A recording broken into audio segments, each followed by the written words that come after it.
Kristan Hawkins. Welcome to this new episode of the Explicitly Pro-Life podcast. Thank you for joining me today.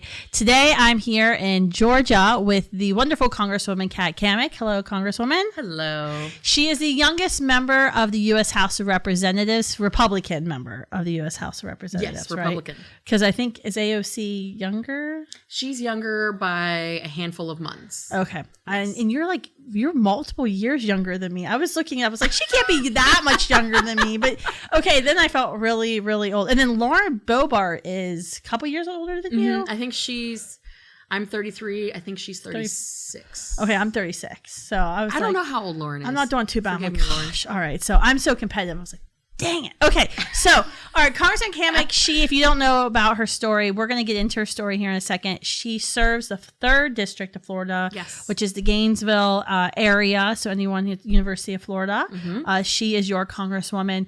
She is a 3rd generation sandblaster. Is that your official title? Commercial sandblaster. Commercial sandblaster. Grew up on a cattle ranch. Her family actually lost their cattle ranch in Colorado due to some President Obama regulations in 2011. Yep. Is that right?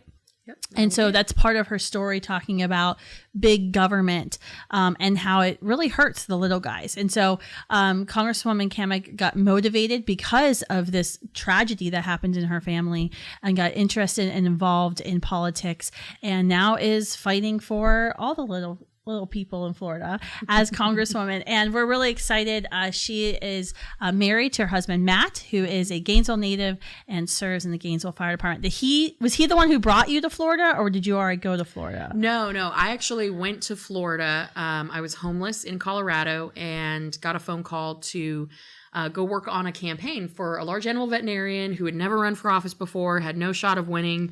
A family friend out in California was like, this will be a great life experience for you. And so I moved across country because I had the economy was terrible. I was interviewing for jobs. I was trying to find a place to land, and it just wasn't working. And so really just stepped out on faith and was like, well, if there was ever a time in my life to do something crazy, like move across the country and work for a guy who had no shot to actually get elected. We've all worked on campaigns like that before. That's how I ended up in Florida. And then after we had run the race and I had joined the official congressional office, that's when I met Matt. So I had been in Florida for about 2 years before Matt and I started dating. So he kept you there. Oh, Not the beaches. No, and the nice winter. I live in the swamp. Okay, I was like, you. And I showed up in Florida when I drove from Colorado to Florida. I showed up at 2:00 in the morning. So when I had crossed into the state line, it was dark. I couldn't see anything.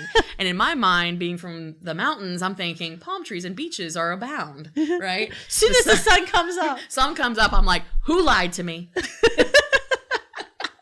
Yeah, I would say I've driven through Gainesville. It's very swampy. You can go hunting for megalodon teeth in the creeks in Gainesville. Yes, they have that. And Hawkins History Hunters, our family Instagram account. We will be doing that at some point. Oh, please. There's actually a lot of really cool history there. Yeah, there is. Lots of really cool history. But it's technically South Georgia, if we're being honest. Yes. Florida is a very interesting state. And it's multiple states wrapped in one. But there is so much to do.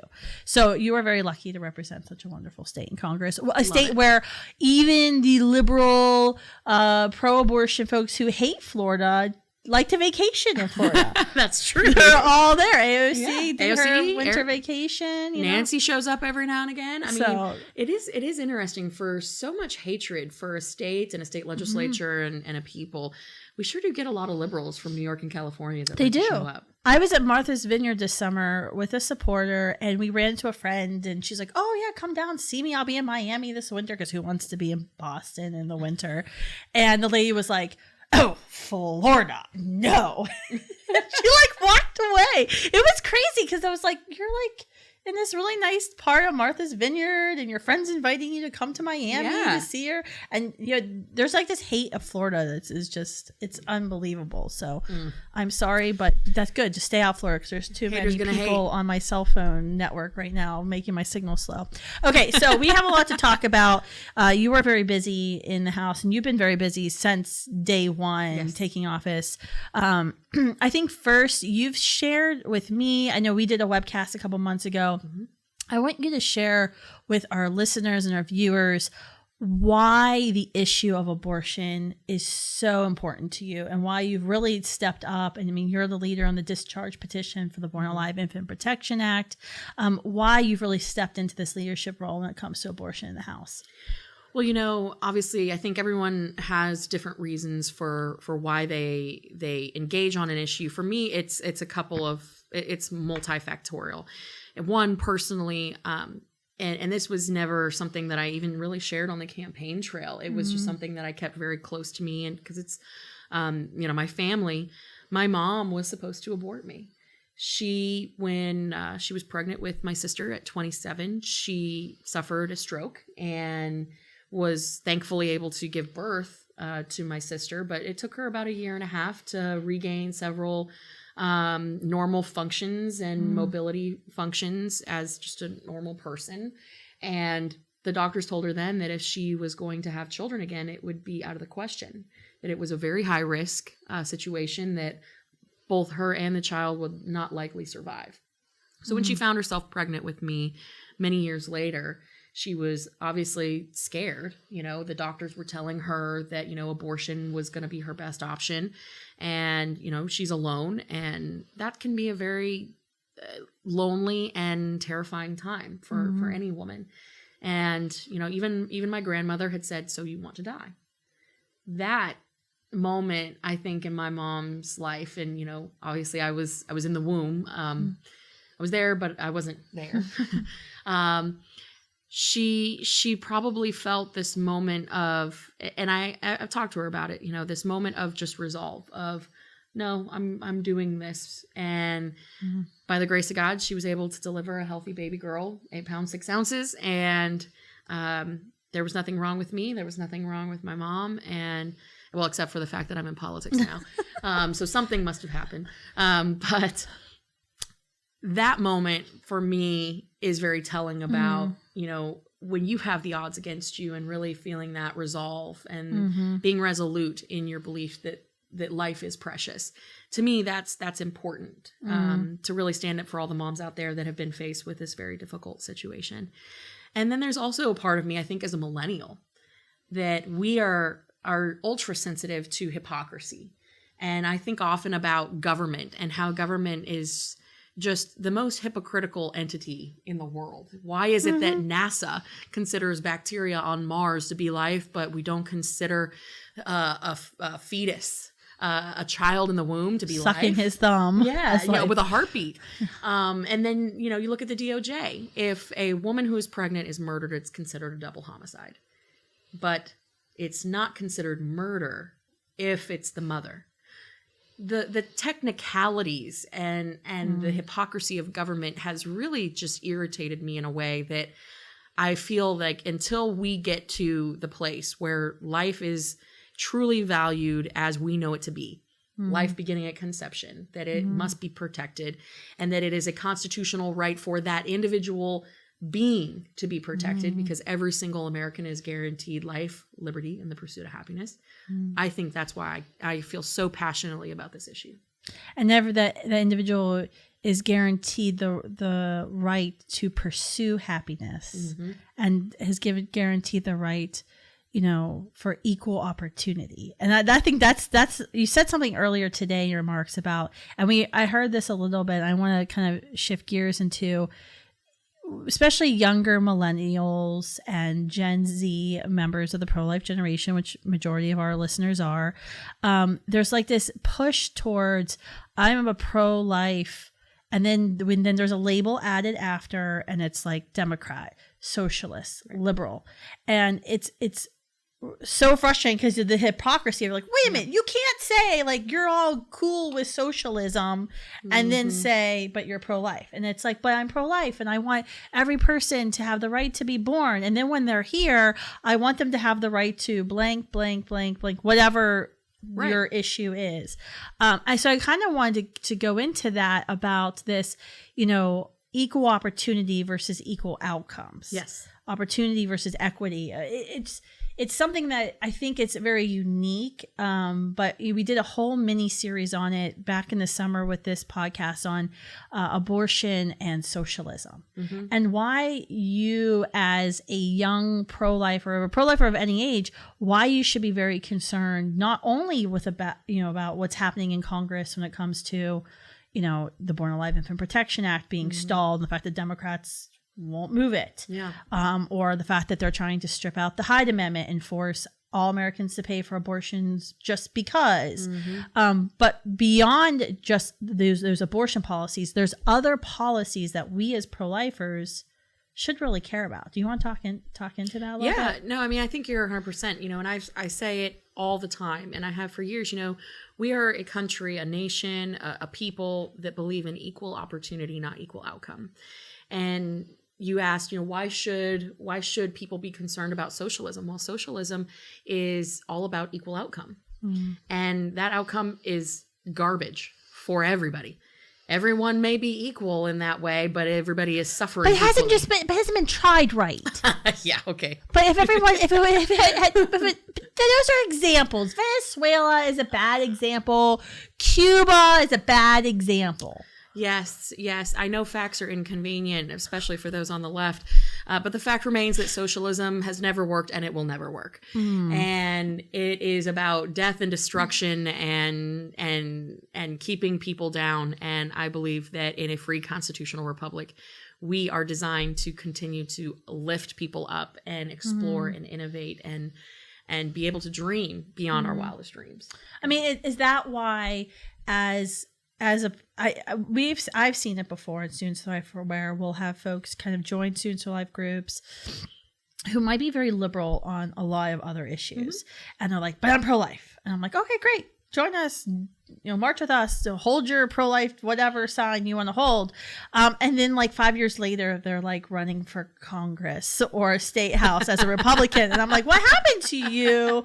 I thought you were like this proud liberal, atheist, Democrat, whatever label." Why do you think it's so important as someone who's pro-life to be concerned about these other issues?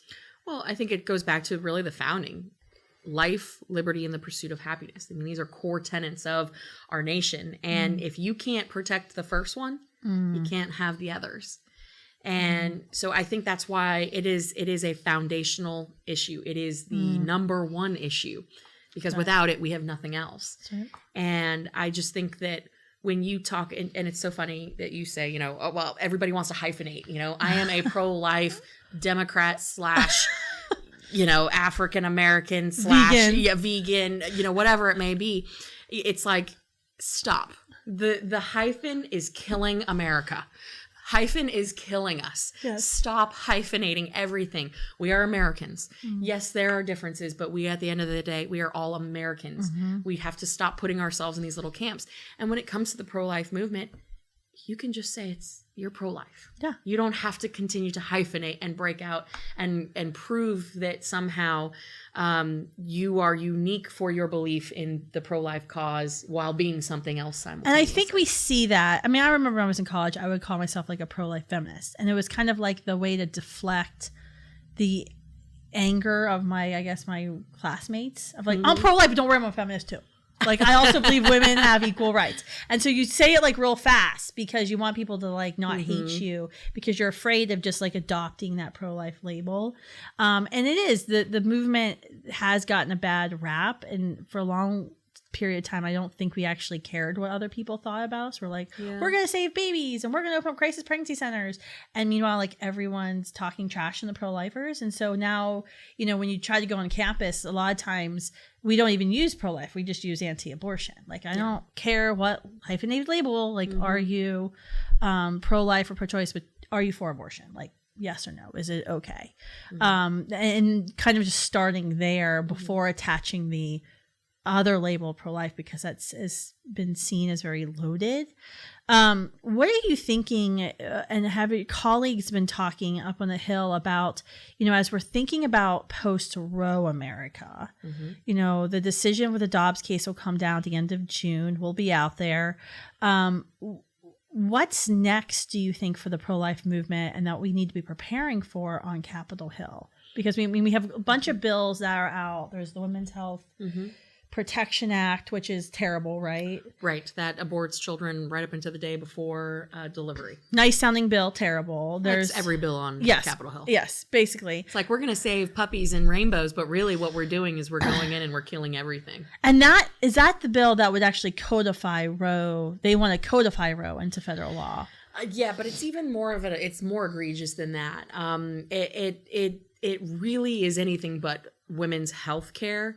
And it even goes so far as to deny medical treatment of a child. So if a woman who's in her third trimester and she goes in and says, I want an abortion, I'm due in 2 weeks, I want to abort this child. They start the procedure, the child survives. The child is not guaranteed medical attention.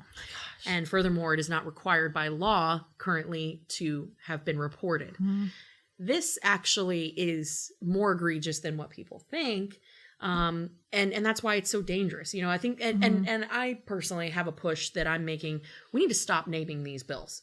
The bill needs to be HR 1234, not saving babies and puppy dogs and unicorns and fairies, because nothing in the text of the bill is actually dealing with what they're titling them, and it's used for political gain. Yeah. And I think that's really, really dangerous because people want to label everything. And I'm going to take us a step back real fast. Talking about the hyphens, right? I think we've been so anxious over the last several years to label everything and put everyone in boxes. That's part of the reason why I think we have really struggled, not just on the pro-life issue, but on a lot of issues, because we forget that we are multidimensional beings. We are so much more than the labels that we personally slap on ourselves or slap on others.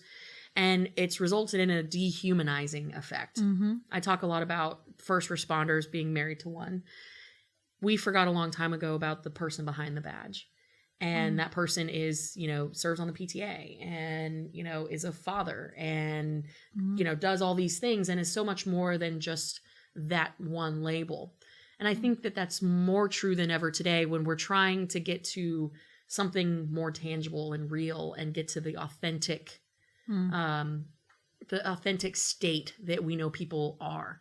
It's so superficial where we've been. And I think people are hungry for that genuine realness. And I think when we stop with the hyphenation, we stop with the labels, that's when we're actually going to be able to connect and make progress on this issue and many others, because it will be very much a place of understanding who you are as a collective being rather than just on certain issues. Yeah, I mean, that's what's kind of exciting for thinking about post-Roe America. Yeah. And thinking about the proposals, the policy proposals that really could be moving forward and hopefully starting now on Capitol Hill of, regardless of how you feel about the legality of abortion, are there things that we can be doing now to support pregnant and parenting women and ensuring that, you know, young mothers have those opportunities and don't ever feel like they have to choose between child and education, child and career.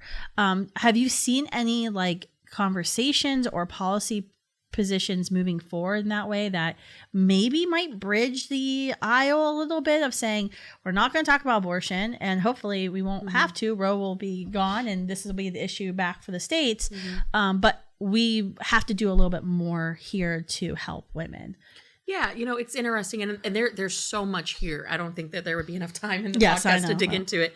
And I don't think there's a silver bullet per se, in that there's one piece of legislation that really hits the mark. I think there's many issues, and one recently just comes to mind. I met with the family of baby Zion. Baby Zion was in the news recently as a child that his mother was encouraged to abort him because it came through the testing that this was going to be a Downs baby. When the baby was born, when baby Zion was born, he was healthy. All of his organs were functioning normally. And there was some heart surgeries that he had to have, like many children have to undergo. It came out that, you know, a heart transplant was needed to really save baby Zion. Okay. And in the end, baby Zion was denied a heart transplant for no other reason than he was a Downs baby. when we start putting officials, bureaucrats, doctors, others into positions where they play God, of picking and choosing whose life is more valuable than the next, that's where we get into a dangerous place. So looking forward, I want to start championing efforts of and looking at ways we can be more effective in stopping discrimination for children that are deemed less viable or less than. And I think that is something horrific that is happening in our country right now that we need to address. And that actually comes right along with socialism. That absolutely Because, I mean, if you think about who President Obama appointed to head Center for Medicaid Services, Donald Bierwick, who openly wrote in medical journals about, the curve and what sorts of people, how your age and how much society has invested in you. That's who should get the most health care. But then after you reach this age, your kind of contributions to society wane, or if it's before this age. I mean, this was a person who President Obama wanted to be in charge of, our largest insurance provider in America, Medicaid and Medicare. Yeah, that's where you saw the death panels of you're a certain age, we're not going to invest in that knee surgery for you. And again, what right does a government bureaucrat have to say your life is valued at X or you are less than the next person?